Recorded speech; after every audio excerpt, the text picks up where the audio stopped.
Welcome to the intersection of technology, cybersecurity, and society. Welcome to ITSP Magazine. You're listening to a new The Hacker Factory podcast with hacker maker Phillip Wylie. You're about to discover what the role of a professional hacker entails, the different specializations it holds, and what it takes to learn and become one. Enjoy the conversation as Phillip and guests unveil the secrets of professional hacking, a mysterious, intriguing, and often misunderstood occupation. Knowledge is power, now more than ever.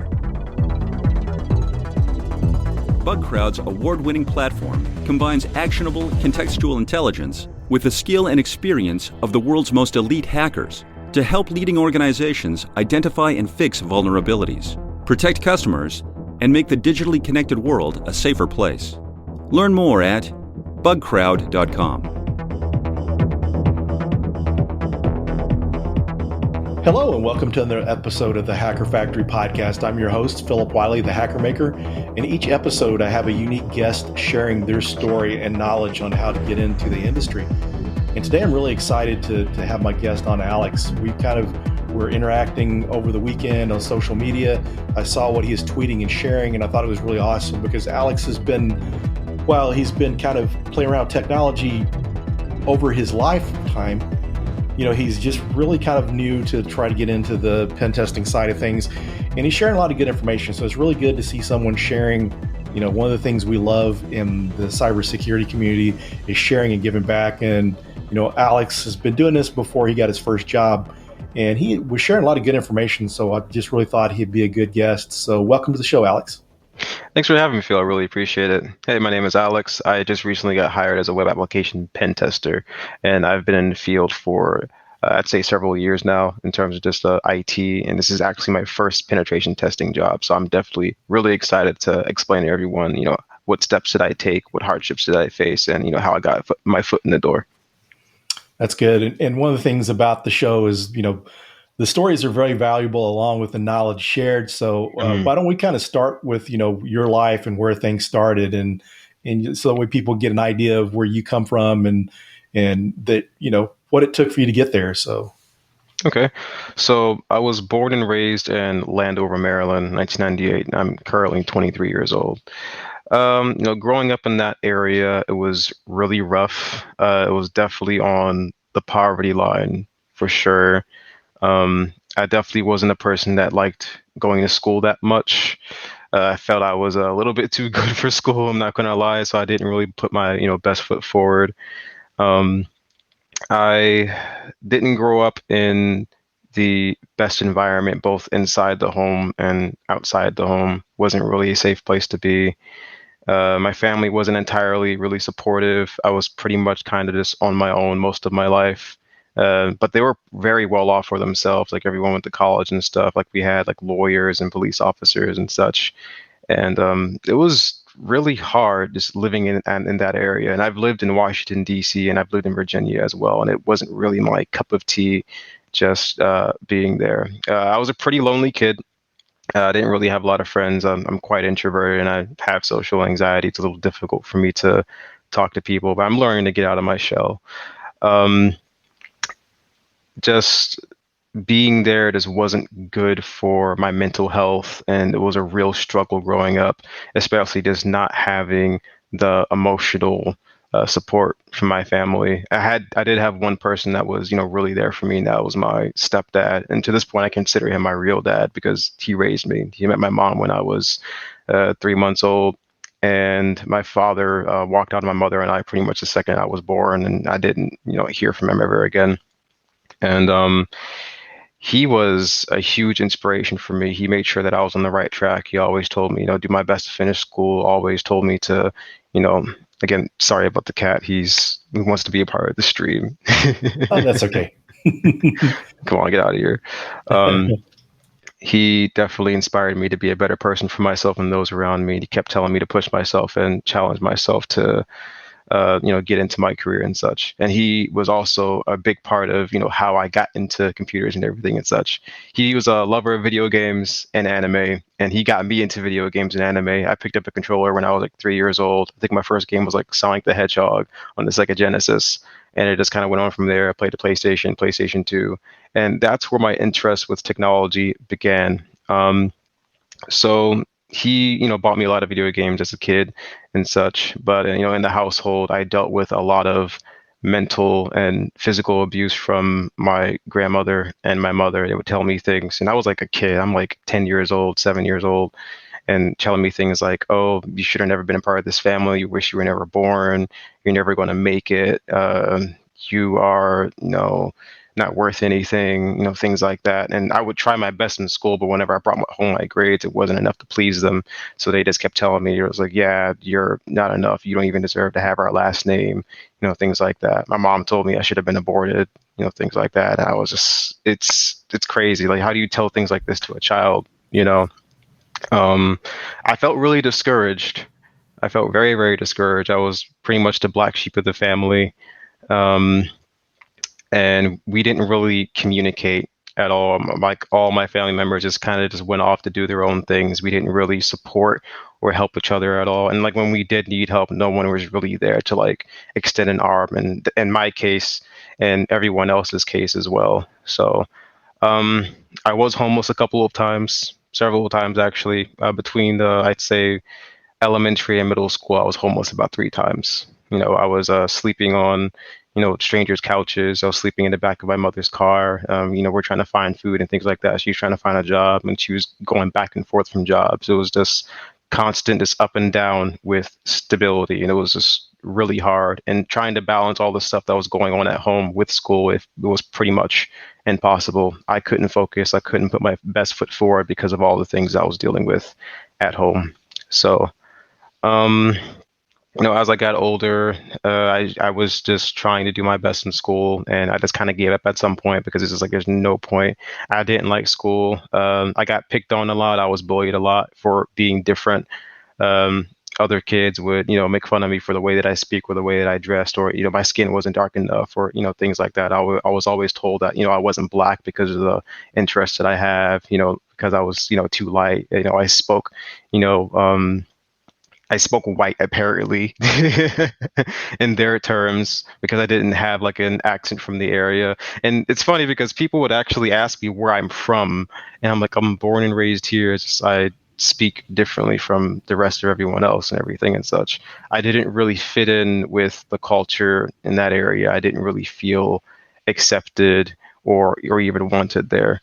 So it was definitely rough growing up. It was really, really hard. But again, going back to my passion for computers, it started off with video games.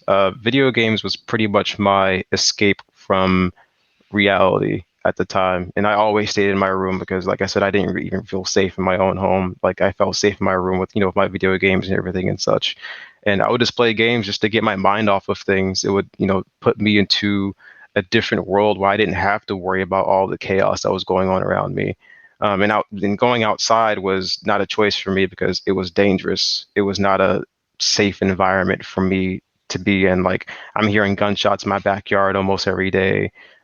There's people, getting shot outside. There's people like bleeding out on the sidewalk. It just wasn't a good place to be at all. And I just stayed in my room playing my video games. And like I said, school wasn't really for me at all. In high school, I had a 1.2 GPA. And during high school, I'd actually skip classes. I would go to the school library, and I would actually study IT and cybersecurity on the computers, and I would take notes on my phone. And from, I'd say, middle school, that's when I really got into computers because we had a tech class, and I've always was interested of how things worked. Like, my dad would buy me gifts for Christmas and such. And instead of me playing with the toys, I'd break the toys and take them apart and see how they work. And I'd try to put them back together, and he'd be pissed off with it because he's just like, I spent all this money on it, but I'd eventually ended up putting them back together. So once I got my hands on the computer, that's where it started, for me. And I started using the internet, I'd say sometime around in 2009. The first website that I went on was YouTube. And, I was watching like funny videos and stuff and just doing kid things, just trying to, make the best of my childhood. And it just kind of started from there. I started getting into IT. I'd say I was around, 10 years old. And there was one of my teachers in my tech class, they were trying to show me how to build a computer. And that's where I learned. That was the first time I had ever built a computer. They pulled an old like Dell computer from the back. It was from like 2005 or something. He took it apart and showed me how to actually build the thing. And I became absolutely hooked. I was fascinated. And it just, like I said, went on from there. In terms of getting into cybersecurity, I told you before, I came across Mr. Robot, and that's what inspired me to pursue pen testing and ethical hacking, and it was a huge motivation for me as well. So yeah, that's pretty much my life story. I was homeless in 2017 again because there was just stuff going on with my family, and I was on the streets of DC for a little bit, and I wasn't like asking for money or anything like that at all whatsoever. I actually made a sign and I was holding it up in the street, and I said, I'm homeless. I'm looking for a job. I'm willing to put forth the effort and the hard work. Can you help me out? And I actually got a lot of responses from that before I actually got a job. Like a friend had helped me out, and I had stayed at his house for like probably like a month or so. And then I told my stepdad what was going on. He let me in there for a little bit, and he had got me a job working at a furniture warehouse. And at the time, I didn't have my GED or anything like that. I had no credentials. I didn't have my driver's license or anything like that. I was almost 19 years old. And he had got me a job, at his workspace, and we were just basically unloading trailers all day, every day. This heavy furniture, these like wide truck trailers that are just full of furniture, and I had to unload that every single day. And I was getting paid like $9 an hour. I was overworked and underpaid, and my dad was just like, if you don't get your stuff together, like if you don't get your diploma and everything and stuff, then this is what you have to look forward to the rest of your life. You're going to be overworked and underpaid. And as you can already see, this isn't fun. So I was there for a while, and I struggled a lot with my mental health. I was trying to muster up the courage and the confidence to actually, start studying for my GED and like, getting certifications and everything and such. And, while I was working, I was still passionate about video games and everything. I was still passionate about computers and such. And I had saved up some money, and I had built my first gaming computer. And I started studying for the A plus and a couple other things. And I used to watch YouTubers like Linus Tech Tips. I started watching, I think the Cyber Mentor and such. And I started doing my own research because I was like, hey, maybe I can make money from like, building computers and everything and stuff. And I had started like a little freelance gig. I was going around town just building and fixing computers for people. I used my dad's truck and wasn't supposed to be driving at the time, but I was. I just needed to find a way to make some money, and like all of the issues that people were having, I would just look it up on YouTube. And I would just try to figure it out from there. And like and it was really successful. People were always calling me and such as to like replace parts in their laptops or their computers. I'm switching out RAM modules, hard drives, things like that. And I think at some point, after I was, I think it was like my third year into working at that little furniture warehouse, I had came across an old friend that was in high school, and he told me that he was working in IT. I was like, so how did you start? And he was like, I was a part of this IT program called the Hope Project in Washington, DC. And he was like, if you want, I can get you in contact with the CEO and like we can get you part of the program. I was like, oh, okay, that sounds great. So he gave me his number, and I hit him up and I was like, hey, I'd like to be a part of your program, but I already have a ton of experience in terms of just building computers. And they were just like help desk stuff. They were teaching help desk stuff, and they were helping people get A+ certified. They would actually pay people to come to class, and they would pay for their exam vouchers and everything and stuff.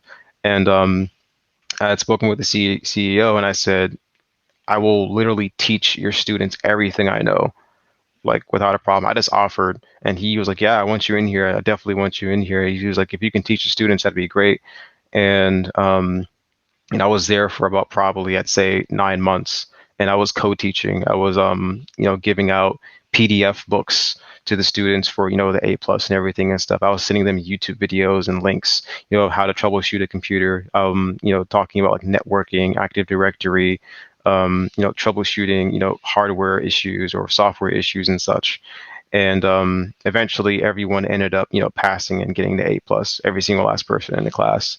And I was staying after class, while I was there studying, and I would be with like 5 other students. Class was from like 8 a.m. to 4 p.m. So like a typical, work shift. But I would stay there until probably like 7 p.m., 8 p.m., just studying with everyone else and teaching them everything that I know. And by that time, I was already interested in cybersecurity. That's something I'd always wanted to do. The academy had a lot of contracts with the DC government.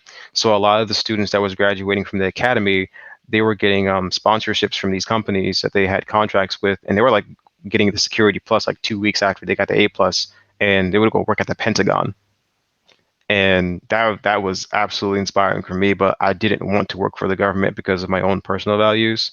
And I did get an offer to work at the Pentagon, and my not CEO, my mentor was saying he would pay for the security plus and everything and stuff. But at the time, I was just I don't want to do it, and I should have taken the opportunity, honestly. But I decided to go on my own terms, go on my own path. I got the security plus back in 2021. I failed it the first time, but I got it the second time. Once COVID hit, it was really hard to find a job. I think I was working as a AV technician before COVID hit. I was working with a friend of mine, and we were just like setting up TVs on walls and corporate environments and everything and stuff. And I actually met a couple of network technicians and engineers in one of the buildings that I was working at, and I was letting them know like, hey, like I do IT and everything and stuff like that. And this was actually funny. So there was a network issue because the TVs actually had IP addresses, and there was 2 TVs on the network that had the same IP address, and they had no idea how to figure it out. I'm just like, you guys are engineers and technicians. Like it should be something simple, right? So I was like, can I, give it a shot and try to fix it? Even though I didn't even work there, then one of the technicians was like, sure, go ahead. All I did was go in the terminal and I did a simple DNS flush, and the issue was resolved. And some of the engineers and the technicians there were just like, how did you solve the issue? I was like, oh, I just did a DNS flush. They was like, how'd you figure that out? I was like, YouTube.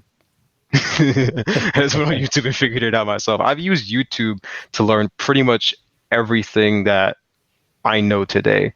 Honestly, like I said, I've been using YouTube since I was a kid, and it's definitely been a useful resource for me because I'm a visual learner. I learn by watching other people do things, and I just copy what they do. And any information and knowledge that I get from anyone else that shares it, I just spread it to everyone else. So. That's pretty much my life story. And I'm not done with that just yet. Sorry, like I said, I have like really bad social anxiety. Like, again, apologies if I stumble upon my words. But last year I just got tired of living in the DMV area. I got tired of just being in the same environment around the same people. DC is not a fun or safe place to live. It's really expensive.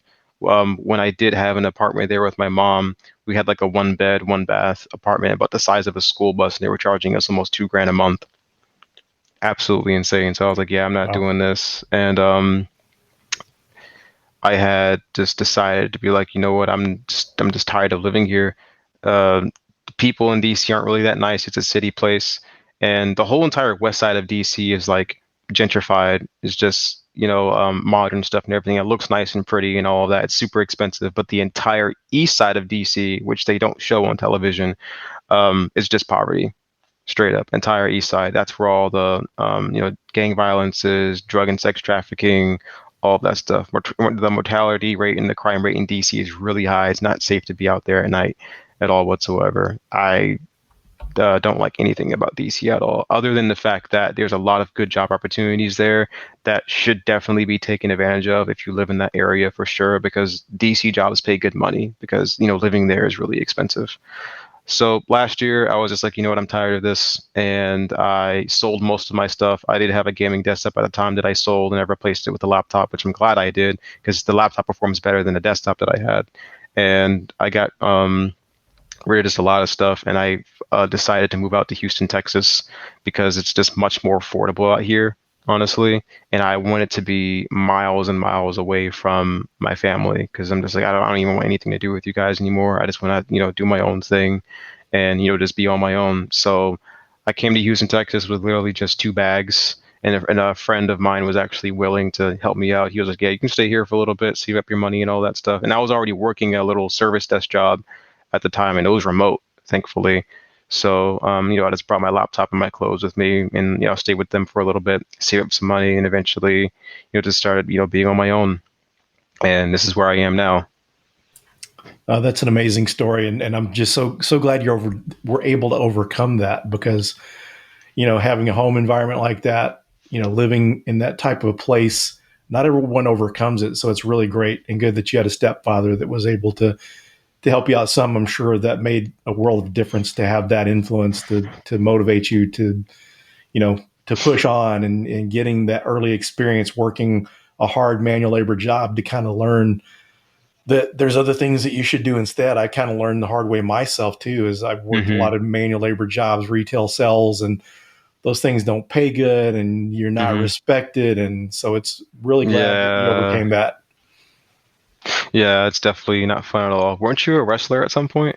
Yes. Yeah. That was part of my not knowing what I wanted to do, is how I got into wrestling. When I graduated high school, it's like, I really didn't work hard in school. I wasn't going to drop out, because my parents really told me you need to finish high school. So I wasn't going to drop out, but I didn't really try that hard. I mean, my grade point average was too low for the local university in my town.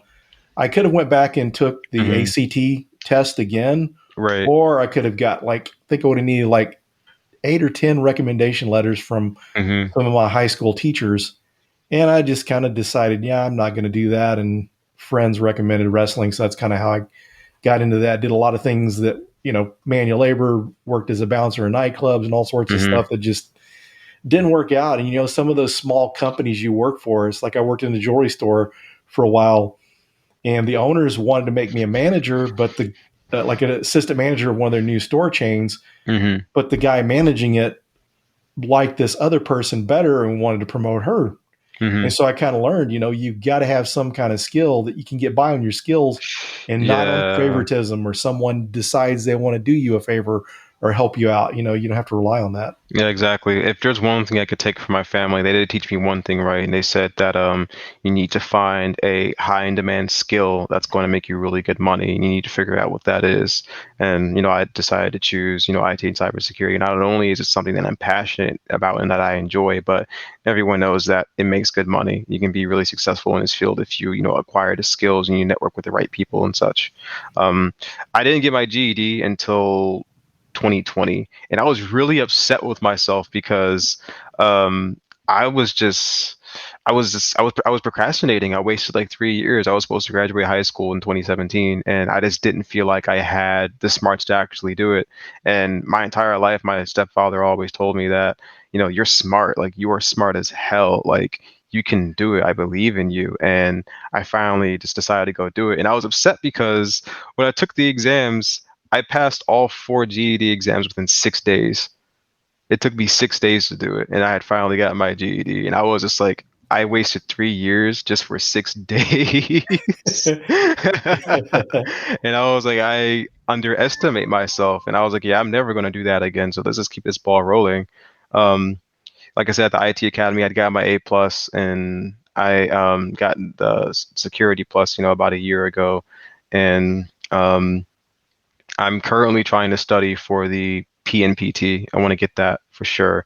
And not only just to support the Cyber Mentor, but I've heard that it's a really good certification, to have. It's still, getting its name out there and everything and such. I've seen it on a couple of job applications, but it's definitely getting some recognition for sure. And apparently it's giving the OSCP a run for its money. Yeah, it's getting some good traction. And since the fact that it's more real world is pretty popular. I mean, I was impressed. I forget how many months back I noticed that the company Tenable that makes the Nessus vulnerability scanner had it as one of the possible certifications that they would consider, which is good. So only starting out last year, it's doing pretty well. So I think that's a good one to focus on. Oh yeah, definitely, for sure. In terms of any other certifications, I definitely do want to get the OSCP, but I am intimidated by the exam since it has a 24-hour exam window. Yeah. So I'm like, that's a little rough. It's a little rough to do all of that in 24 hours, So Yeah, it's interesting that I see the people that really do good on the OSCP because it took me hmm more than one attempt to pass it. But one of hmm the things I've seen the people that really done really well at it are people that are good at CTFs do really well, or people that do a lot of hack the box and that kind of stuff. Okay. Yeah, Yeah, because I've definitely utilized Try Hack Me and Hack the Box, and they're definitely a lot more CTF-y. I would love for there to be some kind of module in either Try Hack Me or uh, Hack the Box to like show you how to actually write a report. yeah, Like actually, show your findings and everything and stuff, because that's what gets you the money. Like the hacking part is just the fun part of it. hmm What gets you paid is that the actual report. And you need to, know how to write a really good report in order to be a penetration tester. yeah. And that's one of the things people don't think about when they try to get into it.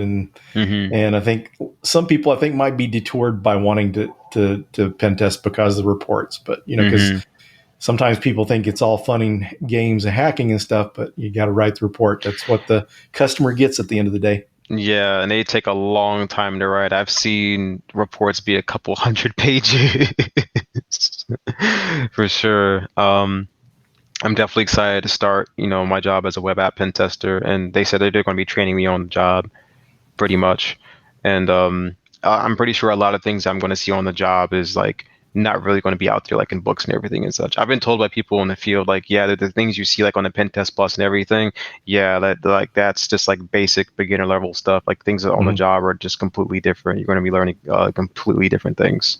So, but in terms of just what resources that I've used and how I got my foot in the door in IT and cybersecurity, this was my strategy. So I understood that certifications held a lot of weight and people still had like the certification versus degree thing. Again, at the end of the day, IT and cybersecurity is a trade, just like plumbing or being an electrician or being a mechanic, etc. These skills that you can learn online nowadays simply just by looking it up on YouTube or Google. Um, I do have a list of like YouTubers to follow and everything and such, and a list of resources that people can use. And I'm actually in the process of making a free guide of how to get into cybersecurity that I will be releasing before June comes.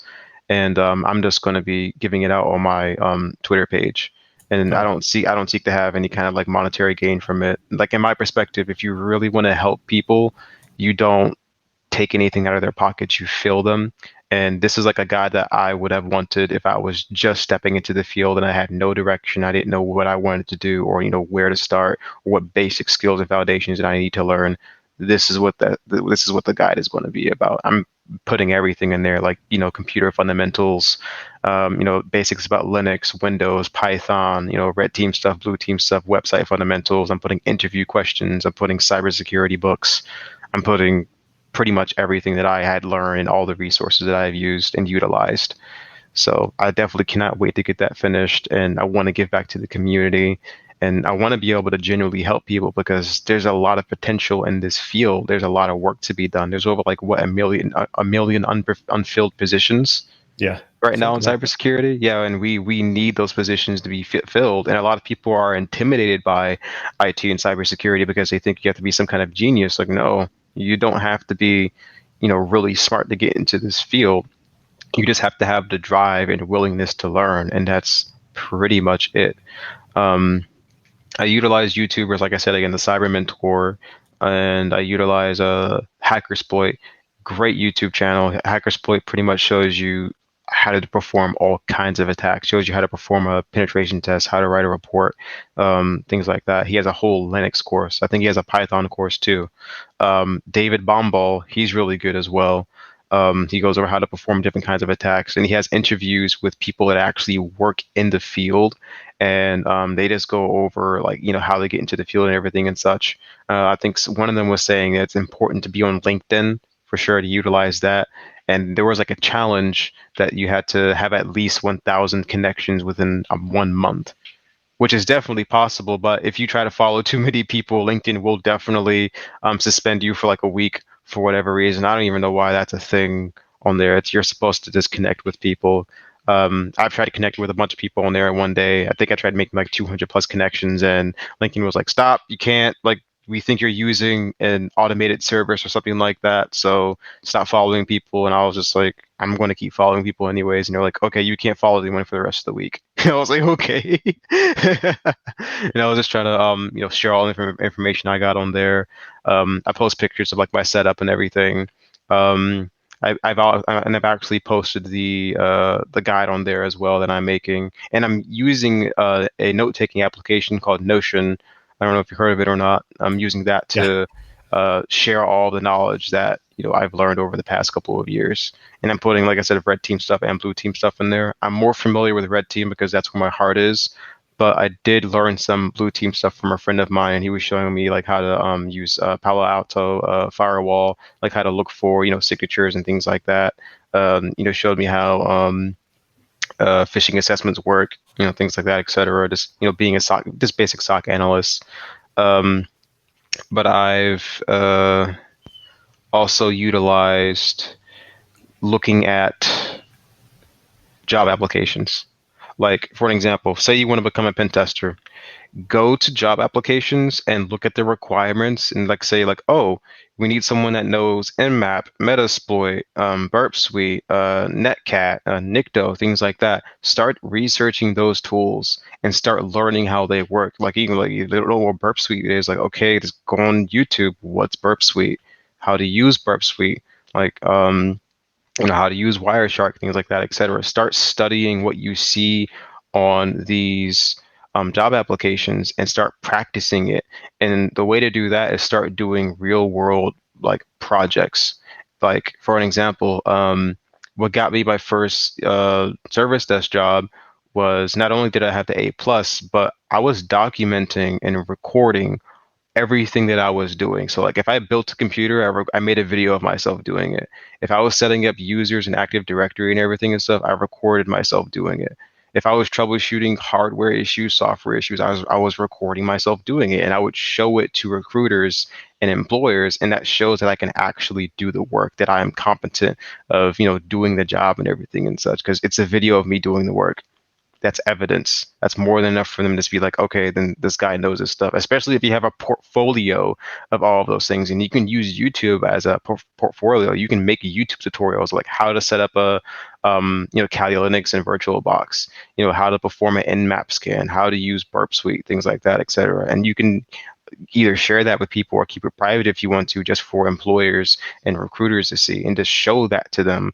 And it shows that you have the initiative and the drive to actually do the work.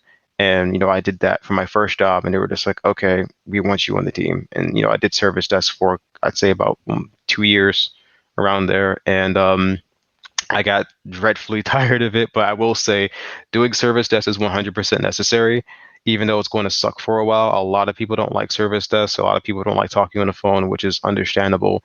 But you need it to build those foundational skills. Like, you need to know how to communicate with the team. You need to have good customer service skills.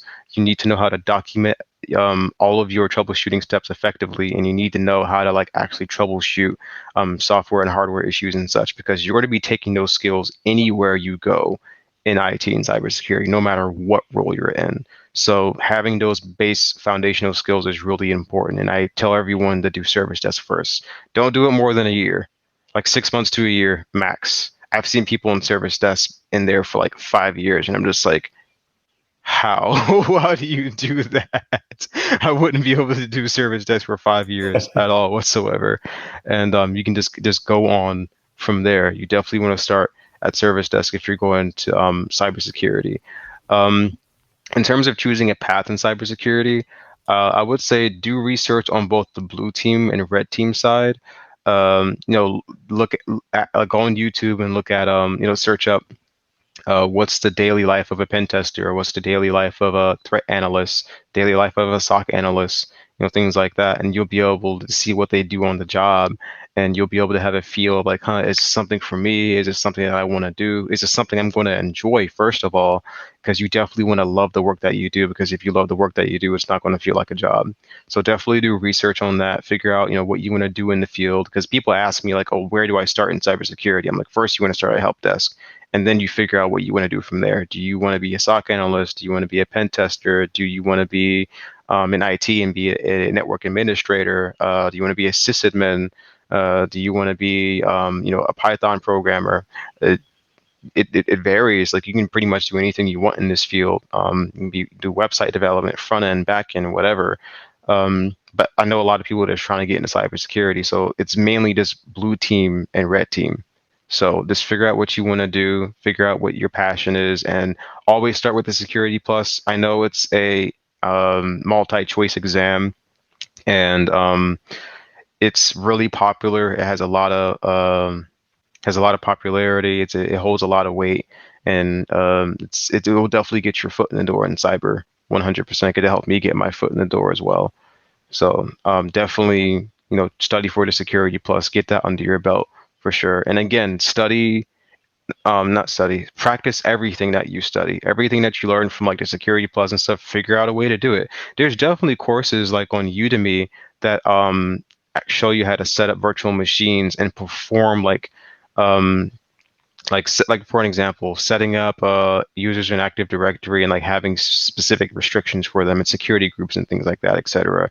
Or performing a vulnerability scan with Nessus and everything. Like, there's videos like that show you how to do those things. So research the things that you study, figure out how to do it. And I know you can't do everything that you learn in the book. Like, for an example, the Network Plus, like actually setting up a network topology, which is something you have to do physically. You have to go into a building and everything, install the cables and your servers and everything and stuff. Or if you want to just like go on eBay, buy like a little cheap server, like a Xeon Intel Xeon processor, the motherboards with the the dual CPU sockets on them. Build a server. You can definitely do that. Record that, document it, put it on YouTube, show it to employers. Like, show people that you're capable of doing the work. Study it, practice it, and then show people the work. And the easiest way to learn anything in IT and cybersecurity is understanding these basic things. Understanding what something is, what it does, and how you can use it. Those are the main three things you need to understand to learn any kind of technology in IT and cybersecurity. So if you don't know what something is, like for example, what is a CPU? Oh, it is basically the brain of the computer. It processes all the information that you get to give to it. It's an input-output system. It's just like, okay, so like, what does it do? I just explained it. It just processes everything in the computer. And like, how can you use it? Just turn on your computer because it does all the work for you basically. And that you can take that knowledge and apply it to anything else in the field or anything else that you're learning. So instead of just memorizing things, understand how things work, because you're going to learn much faster and you're going to give yourself less of a hard time as well. In terms of studying, everyone is different. You got to make the time to study, man. There's no shortcut in this field at all. You got to put in the hours, you got to put in the hard work, and it's not going to be easy at all whatsoever. I've had many nights where I'm staying up to like 3 a.m. To studying this stuff. I would literally make the time to study in my day. Like, I would study on my lunch breaks. I'd eat for 10 minutes and use the rest of that 15 minutes and just go ahead and like study something. Like, you have time. Everyone has 24 hours in a day. Like, I've always told my friends, and something my dad would tell me, you either have excuses or you have results. You either make something happen or you don't. And it's just that plain and simple. Like, create a schedule. And if you have a hard time studying and focusing and such, try studying in quick bursts. Like, for an example, like, I have really bad ADHD. I'm kind of all over the place most of the time. I study for about 30 minutes. I take a 10-minute break, and then I study for 30 minutes again, and then I take a 10-minute break, study for another 30 minutes. I try to study almost at least, I'd say, 2 hours a day, around there.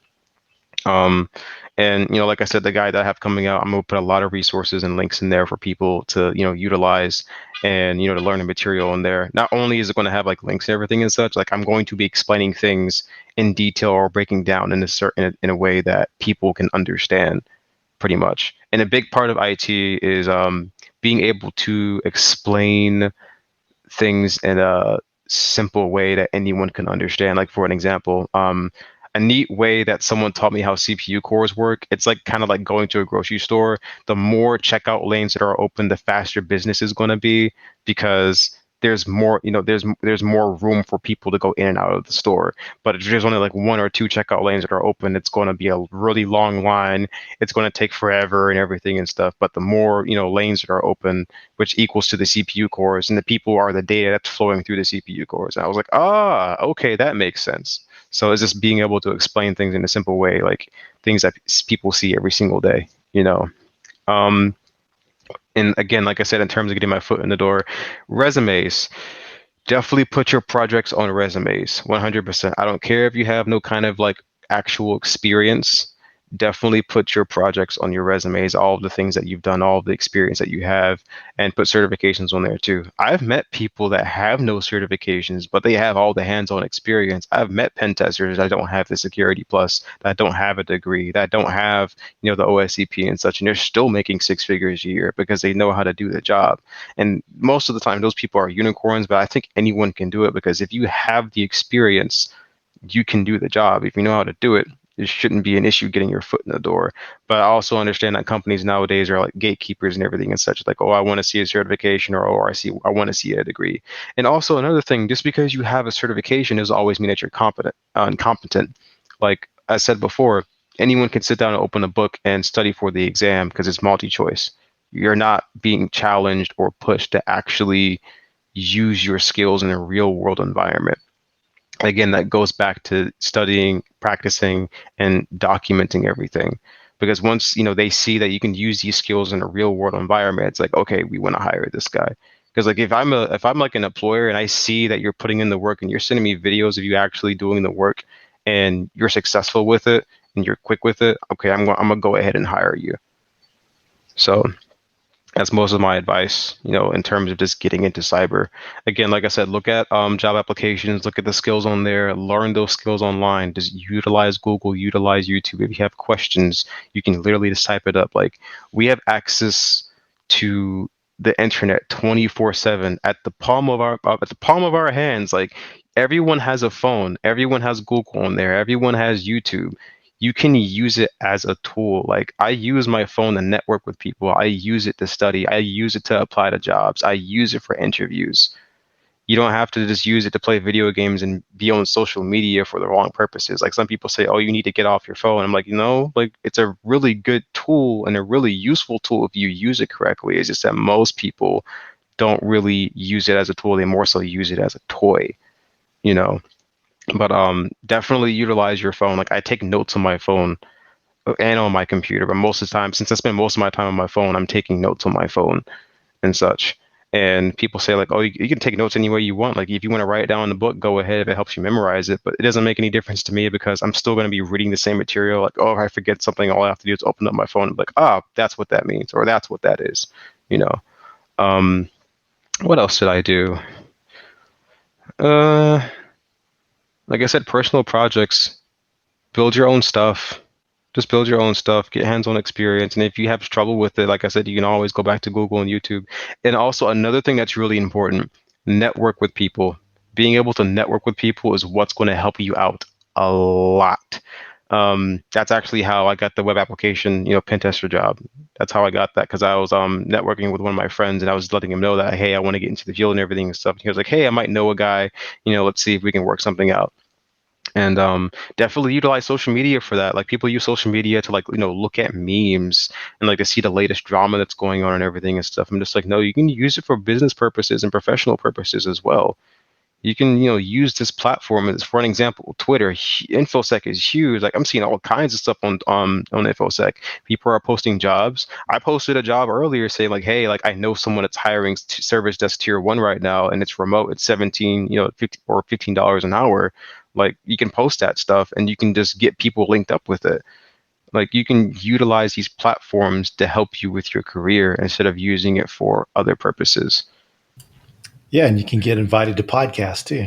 Yeah, exactly. I wasn't expecting this to happen. I had no idea. Like, I remember sharing your book. I think that's how you found me, because I tagged you. Yeah, I remember sharing your book because I read your book about a year ago and I was like, whoa, this is some good stuff. This is some really good stuff. I was like, I'm going to follow everything in this book. And I started doing my research online and everything and such. But I wanted to go ahead and I shared your book on Twitter. And I wasn't expecting you to reply or even like it at all, or even bat an eye, And I saw that you were liking my stuff on my Twitter. I was like, is he actually liking my stuff? I'm like, this is Phillip Wylie. Like, dude's actually on my page. And then you hit me up. I freaked out. I was like, whoa. He did not just message me. He did not just message me. I freaked out. I was like, there's no way this is happening. And he asked me to be part of the podcast.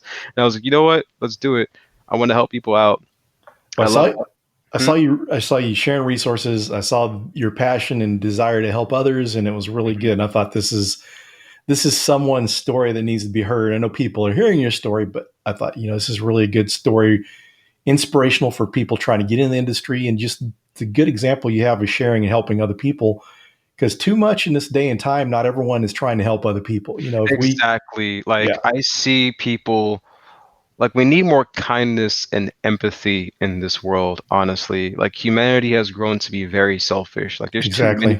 there's too many of us not to be helping each other out. We're social creatures. Like we wouldn't be where we are today if we didn't help each other, you know? Like Yep. it boggles my mind. It's just like, no, we need to help each other. We need each other to survive. There's a lot of people doing the jobs that we don't want to do, you know? And I actually remember watching this one YouTube video about this really famous hacker. I can't remember his name, but he was born and raised in Virginia. He used to be a black hat, but he got really popular on HackerOne because he was just killing it. Dude was making like $100,000 a day in bug bounties.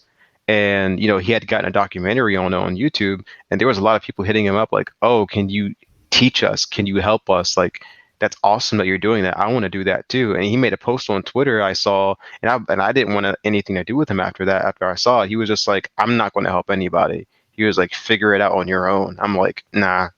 Instantly, I don't like you. You're not Yeah. someone I don't want to be around. Like that. That's selfish. That's honestly very selfish. Like, what's the point of your success if you're not going to help people? Yes, Like, exactly. what is the point of that? I've never understood that at all whatsoever. Like, I see people, but I don't see humanity, and that's the problem nowadays. Everyone is too caught up in their own world. Like, no one really cares about each other anymore, Yeah, and we need to bring that back for sure. exactly. We really need to start helping each other out, and especially like in terms of just in cybersecurity, there's so many jobs to be filled.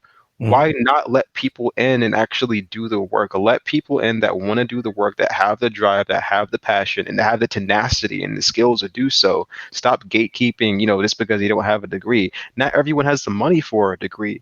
I didn't have the money for a degree. I definitely couldn't afford it. And my family sure as hell was not going to support me with it.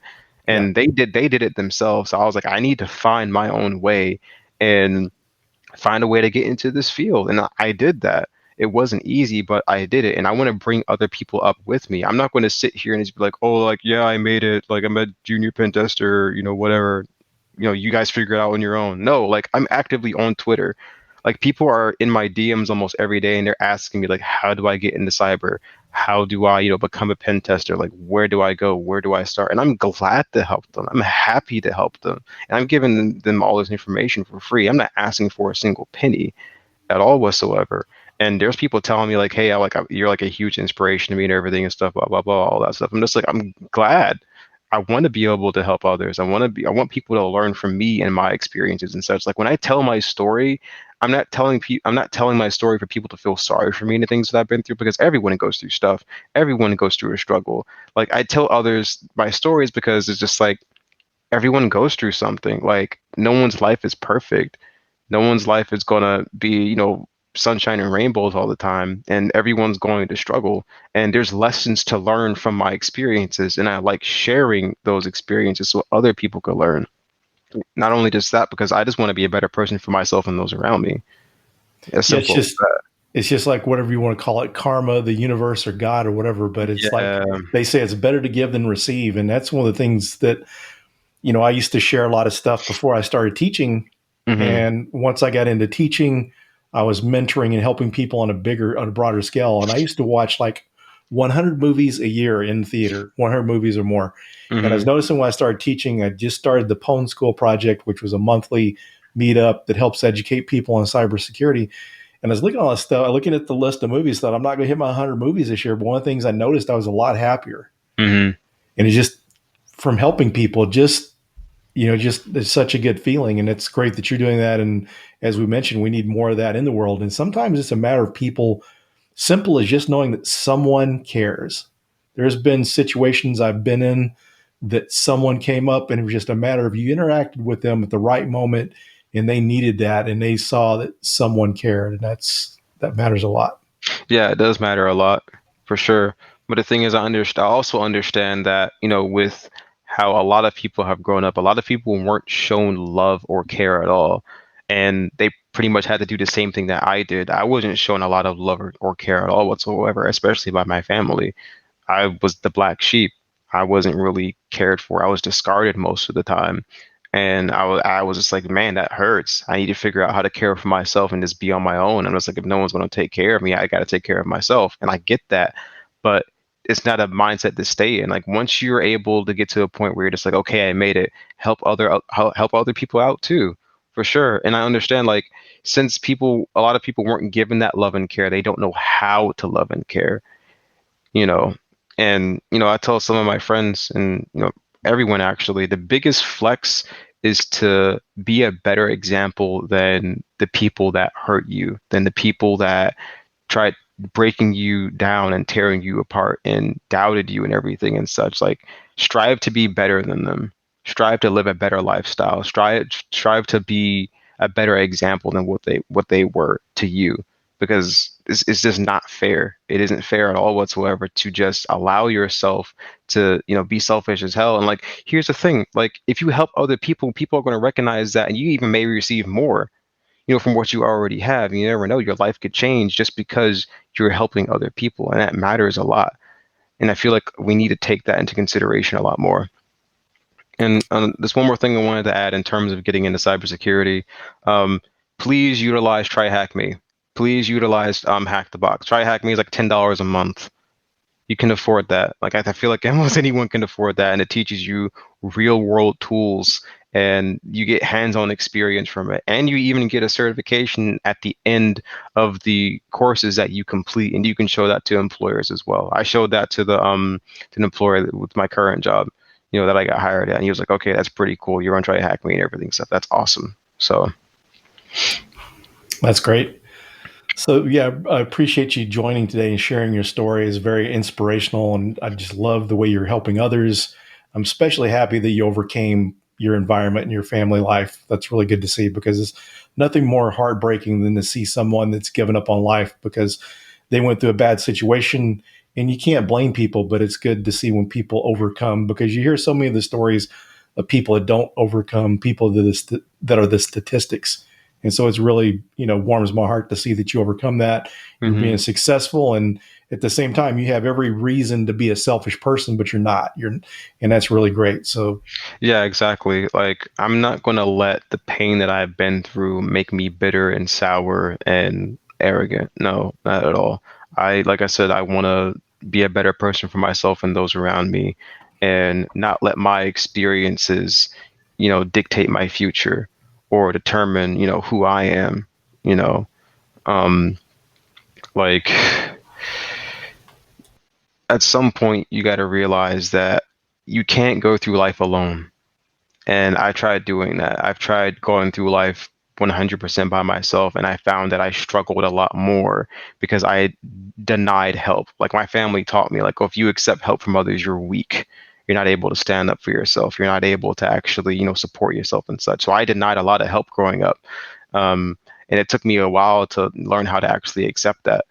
And even into my adulthood, I'm 23, I'm still learning how to accept help from people. I'm more comfortable with helping others, but when it comes to others helping me, I'm just like, I'm much more accepting of it now, because I understand, like, as humans, for us to survive, we got to help each other 100%. Like, I'm not going to be selfish with everything that I've learned. I'm going to give it out to other people. I want to see other people grow and learn and be better for themselves and others and their loved ones and such, That's great. And great that you learned that at a young age. I mean, 23, that's good to get things figured out. A lot of people don't get things figured out until they're 30, 40, or 50 years old. And so, yeah.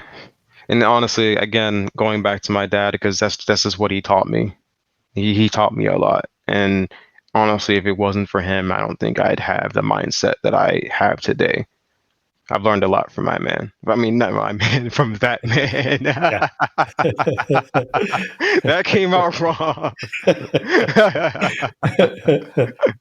Yeah, it's awesome that you had someone. And it's one of the things, too, for folks out there that maybe you don't have someone like your family, but find mentors. There's people out there that want to help. And, you know, the cybersecurity community is full of people like that. You just have to seek them out. Oh, yeah, for sure. 100%. Like I said before, in terms of like mentorships, actually, I didn't even go over that. Find mentors for sure. Talk to people that have more experience than you. 100%. Like, ask people questions, people that have, you know, more experience in the field, or they have the job that you want. Like, for an example, I was going around on Twitter asking penetration testers, like, what did they do to get into the field and everything, and such. So, like, what tools did they learn? What you know, languages, you know, programming languages they learn, everything and such. Talk to those people for sure. 100%. Great advice and awesome stories. So thanks again for joining. I do appreciate it, and I'm sure that people are going to get a lot of good out of this episode. So thanks again. Thank you for having me. Like, again, I'm really happy that I'm able to help people, and I really appreciate you for, you know, bringing me on here and sharing this with the world and everything. It means a lot, and it warms my heart, honestly. And hopefully we can do this again in the future. Yeah, it's a pleasure, and really loved hearing your story. And so thanks everyone for joining, and we'll see you on the next episode. BugCrowd's award-winning platform combines actionable contextual intelligence with the skill and experience of the world's most elite hackers to help leading organizations identify and fix vulnerabilities, protect customers, and make the digitally connected world a safer place. Learn more at bugcrowd.com. We hope you enjoyed this episode of the Hacker Factory podcast with Phillip Wylie. If you learned something new and this podcast made you think, then share itspmagazine.com with your friends, family, and colleagues. If you represent a company and wish to associate your brand with our conversations, sponsor one or more of our podcast channels. We hope you will come back for more stories and follow us on our journey. You can always find us at the intersection of technology, cybersecurity, and society.